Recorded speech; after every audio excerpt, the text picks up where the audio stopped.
Le 13 avril 1946, Pierre Makerland déclarait à propos de la fin des maisons closes: « C'est la base d'une civilisation millénaire qui s'écroule ».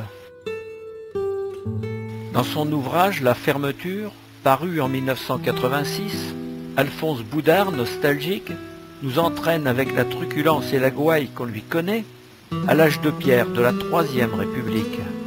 Il y évoque, parmi d'autres, le chanoine à Péronne. Des passes ou jetons au format d'une pièce de monnaie 20 francs or facilitaient le règlement de la prestation tarifée.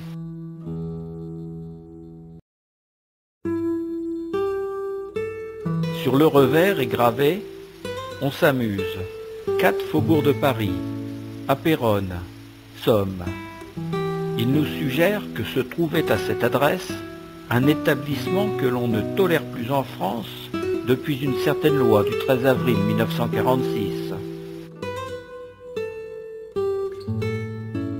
L'Avers représente avec ses attributs le faisceau de licteurs et un coq, et un ange, génie de la République, gravant l'étape de la Constitution. La devise monnaie de singe nous rappelle que ce jeton n'a nul cours ailleurs que dans cette maison.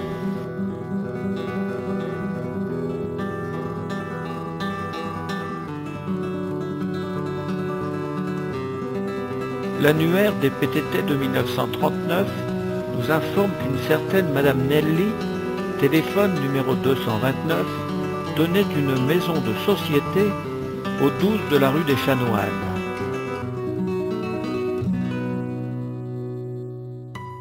Ces jetons de laiton fourré, rondelles de carton serties entre deux minces flancs de métal jaune, expliquent leur faible poids. Payés à l'avance comme nos modernes coffrets cadeaux, ils évitaient tout échange d'argent entre pensionnaires et clients.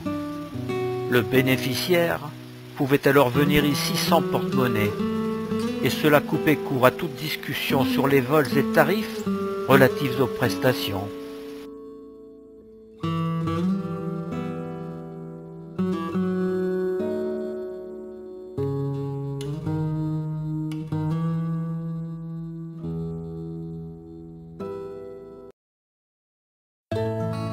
Guy Savary, dans son ouvrage « Péronne, la vie municipale entre les deux guerres mondiales et sous l'occupation 39-45 », nous en donne quelques précisions.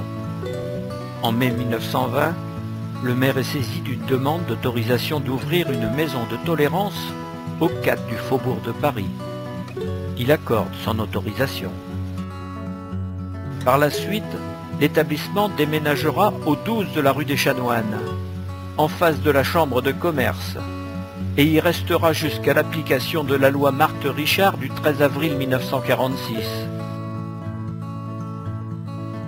De nombreux plaisantins ne manquaient pas de dire à qui voulait l'entendre que dans la rue des Chanoines, la chambre de commerce se situait en face du commerce des chambres.